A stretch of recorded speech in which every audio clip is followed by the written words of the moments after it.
ফেসবুকে রাষ্ট্র ও সরকার বিরোধী পোস্টে দেওয়ার অভিযোগে ভোলায় আটক জামায়াত কর্মী বিবি সাউদা জামিনে মুক্তি পেয়েছেন। ফৌজদারি কার্যবিধির ৫৪ ধারায় তাকে গ্রেফতার দেখানো হয়েছিল। দুপুরে মুক্তি পান সাউদা। এর আগে বেলা ১১টার দিকে তাকে জামিন দেন জুডিশিয়াল ম্যাজিস্ট্রেট আদালত। সোমবার সাউদার জামিন আবেদন করা হলে আজ শুনানির দিন ধার্য করেছিল আদালত।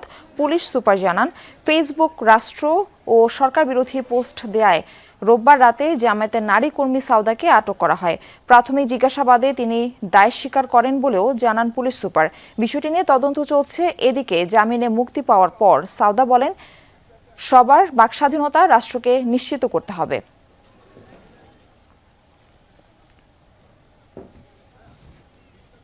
অসুস্থ বাচ্চাকে রেখে আমার 2টা রাত জেলখানায় কাটাতে হয়েছে, অবর্ণনীয় কষ্ট সহ্য করতে হয়েছে।